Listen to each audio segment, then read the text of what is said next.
Ilang netizens bet ilagay sa first slot ang Vlad versus Cutie dahil mababa daw ang ratings ng De Alibay.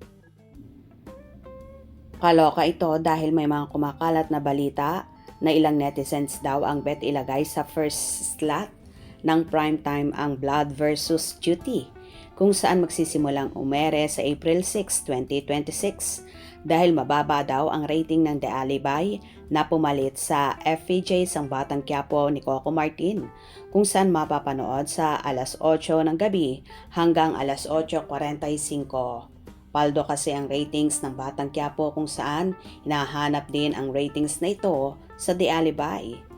Kayo ba mga kakimpaw? Sang-ayon ba kayo sa kagustuhan ng ilan na ipalit sa unang slot ang Blood versus Cutie ni na Richard Gutierrez at Gerald Anderson? Narito naman ang samot-saring reaksyon ng kafanihan. Actually, successful naman ang The Alibay sa online streaming and nag-uumpisa pa lang naman kaya kumukuha pa sila ng mga viewers. Pero kung storyline ang pag-uusapan, ang ganda ng The Alibay and sobrang husay na mga cast. Wag na namang ilipat paano kaming mga senior sa halip na maaga-agang matutulog.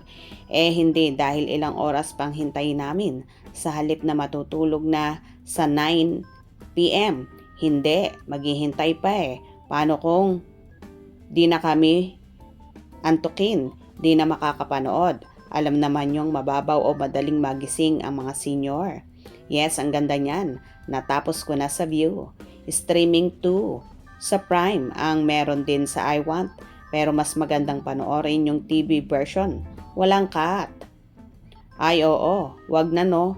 Wala nga palang cut sa TV. Panoorin ko ulit. Talo sila sa rating ng sangre. Yun ang totoo kaya ililipat ng time slot. Agree madam, bonggang story. May sense. Dalibay pa to kami sa Alibay. Ito yung magandang line-up sana. 8 p.m. Sigabo. 8:45 p.m. Blood versus Cutie. 9:30 p.m. Love Scout. 10:15 p.m. The Forbidden Flower. 10:45 p.m. The World Tonight. 11:15 p.m. The Alibay. Cable only dahil sign up na si All TV at Brother Eddie Villanueva Classics sa A to Z. Pwede naman sa first slot ang Blood versus Cutie pero maganda din kasi ang The Alibay. Ha ha ha ha. Mas mataas si Kim Chiu kaya first slot siya. Mga A-list ang mga binibigyan sa first slot. Usually mga manonood kasi sa first slot mga oldies at mga bagets. Bet nila yung mga action. Kaya nga patok ang serye ni Coco. Bakit pa malapit na ang huling 3 linggo. Alibay pa rin ang gusto ko sa first slot. Pwede naman since second slot naman, originally ang The Alibay. Pero take note, starting pa lang ang The Alibay kumbaga. Papunta pa lang sa exciting part. Hindi ito pang late slot lang. Deserve nito ng mas maagang oras dahil kompleto sa story, acting at execution. Sayang nga potential kung hindi mabibigyan ng tamang exposure sa prime time. Go, go, go, go! ABS-CBN-PR. Asa pa kayo? Marunong pa kayo sa ABS-CBN? Dalibay pa rin kami. Ha ha ha ha. Maganda ang alibay kasi tatak.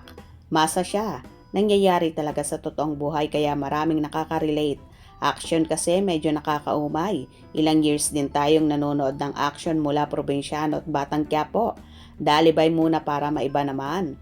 Kahit anong gaslight na malakas ang alibay sa ads and digital, still is clear na hindi pang casual viewer too at something na hindi mo aabangan after balita. Syempre sa fans nila. Oo. Mag-X na series. Sana Bloody versus Cutie na lang kasi action serye eh.